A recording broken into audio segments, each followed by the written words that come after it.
श्री शिवाय नमस्तुभ्यम, हर हर महादेव। इस चैनल पर हम आपको गुरुजी पंडित प्रदीप मिश्रा जी के बताए उपायों को वीडियो में करके बताते हैं ताकि देखकर समझने में आपको आसानी हो। उसी श्रृंखला में 14 नवंबर वैकुंठ चतुर्दशी की विशेष तिथि है और इस दिन 3 विशेष उपाय गुरुजी पंडित प्रदीप मिश्रा जी ने करने को कहे हैं। उन्हीं की जानकारी हम आपको इस वीडियो के माध्यम से देने वाले हैं। यह हरि और हर के मिलन का भी दिन है। वैकुंठ चतुर्दशी एक ऐसा दिन है जब भोलेनाथ को आप तुलसी का पत्ता अर्पित कर सकते हैं, पर उसे अर्पित करने का एक विशेष तरीका होता है और अर्पित करने से आपको क्या लाभ प्राप्त होता है उसकी जानकारी आपको इस वीडियो में मिलने वाली है। साथ ही गुरुजी ने एक ऐसा उपाय बताया है जिसे सिर्फ और सिर्फ कार्तिक माह की चतुर्दशी तिथि को करना होता है, जिसे आपने शायद नरक चतुर्दशी मतलब रूप चतुर्दशी में भी किया होगा, जो कि कार्तिक माह के शुक्ल पक्ष की चतुर्दशी तिथि थी। और अब आपके पास आखिरी मौका है जिसे करने का, मतलब 14 नवंबर कार्तिक शुक्ल पक्ष की चतुर्दशी है, जिसे हम वैकुंठ चतुर्दशी के नाम से भी जानते हैं। तो वह उपाय आपको 14 नवंबर को करना है। यह काफ़ी अच्छा मनोकामना पूर्ति उपाय है, जिसे करने से आपकी मनोकामना 3 माह के अंदर पूरी हो जाती है। इसके साथ ही गुरुजी पंडित प्रदीप मिश्रा जी का बताया एक ऐसा उपाय जिसे आपको कार्तिक पूर्णिमा तक करना है और वह भी काफ़ी अच्छा मनोकामना पूर्ति उपाय है। सभी उपाय हम आपको इस वीडियो में बताएंगे। वीडियो अंत तक देखें ताकि कोई भी उपयोगी जानकारी आपसे न छूटे। बढ़ते हैं पहले विशेष उपाय की ओर। गुरुजी पंडित प्रदीप मिश्रा जी ने हरि हर शिव महापुराण कथा वाची थी, जिसमें एक विशेष उपाय की जानकारी दी थी जिसे आपको वैकुंठ चतुर्दशी के दिन करना होता है। मतलब यह उपाय आपको 14 नवंबर 2024 को करना है। इस उपाय को से आपको 3 लाभ प्राप्त होते हैं। उपाय 1 है, लाभ 3 है। कौन कौन से लाभ होंगे वह भी हम आपको आगे वीडियो में बताएंगे।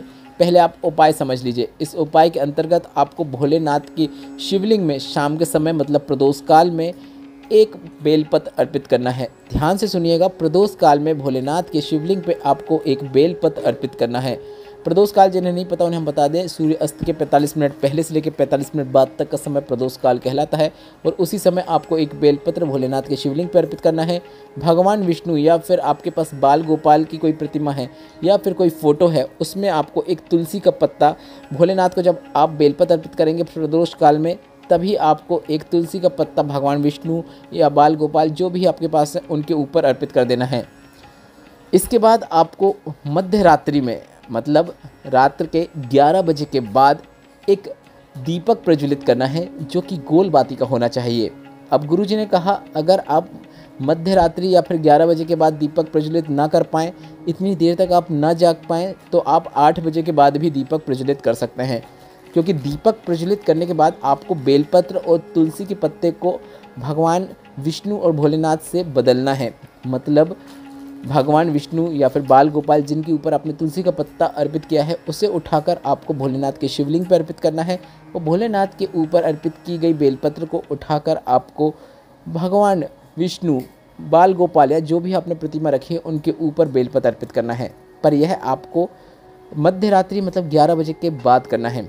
अब आप 11 बजे तक नहीं जग पा रहे हैं तो आप रात्रि को 8 बजे भी दीपक लगा सकते हैं और दीपक लगाने के बाद आपको भोलेनाथ के ऊपर से बेलपत्र को उठाकर भगवान विष्णु या बाल गोपाल के ऊपर अर्पित कर देना है और बाल गोपाल के ऊपर से तुलसी का पत्ता उठाकर भोलेनाथ के शिवलिंग के ऊपर अर्पित कर देना है। अब इसे आपको रात भर रखे रहने देना है और रात भर रखे रहने के बाद आपको इसे सुबह ब्रह्म मुहूर्त में मतलब 4 बजे से लेकर 5 बजे के बीच में आपको उस बेलपत्र और उस तुलसी के पत्ते को उठाकर अपने पास रख लेना है। और अपने पास भी आपको एक कोई कटोरी ले लें या फिर कोई ऐसी डिब्बी ले लें जिसमें शहद भरी हुई हो, उसके अंदर उस बेलपत्र और उस तुलसी के पत्ते को रखना है।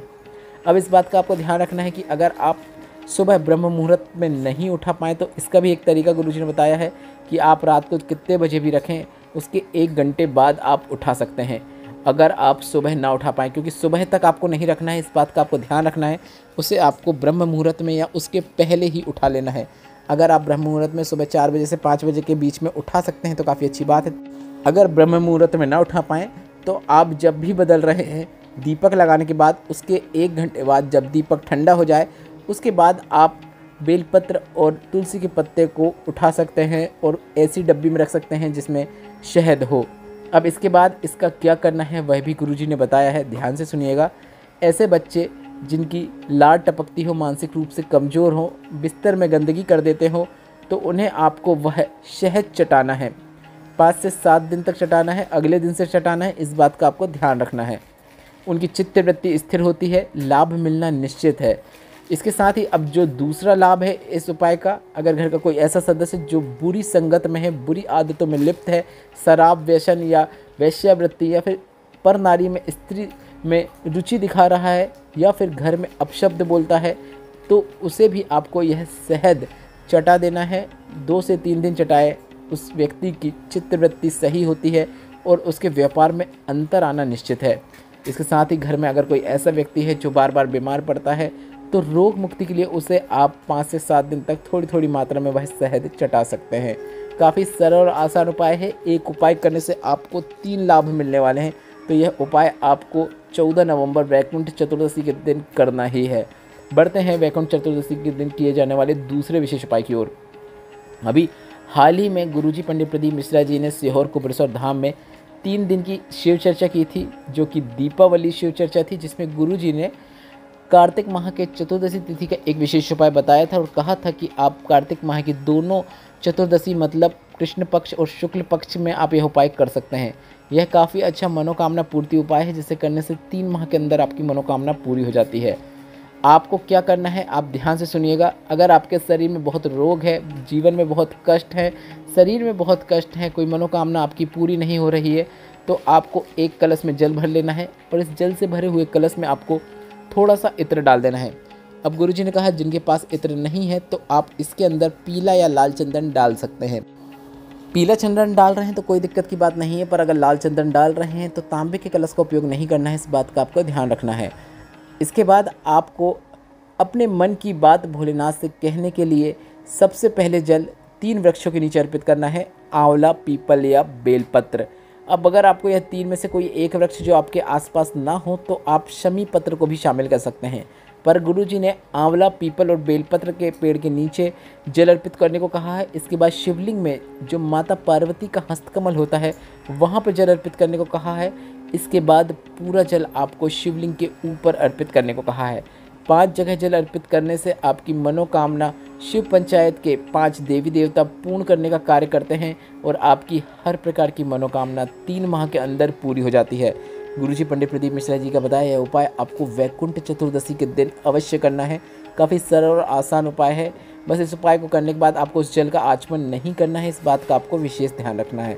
बढ़ते हैं तीसरे और अंतिम विशेष उपाय की ओर। गुरुजी पंडित प्रदीप मिश्रा जी ने पूरे कार्तिक के महीने में एक सरल उपाय करने को कहा था, जिसे अगर आपने अभी तक नहीं कर पाया है पर अंतिम 2 दिनों में बचे हुए विशेष तिथियों में भी करेंगे तो आपको उसका शुभ फल ही देखने को मिलेगा।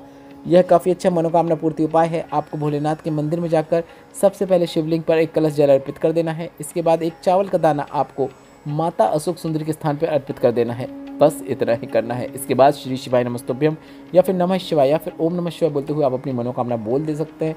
आपकी मनोकामना शीघ्र अतिशीघ्र पूरी होती है। यह गुरुजी पंडित प्रदीप मिश्रा जी का बताया एक विशेष उपाय है जिसे कार्तिक माह में किया जाता है।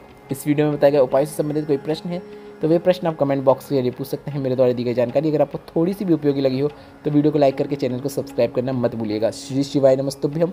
हर हर महादेव।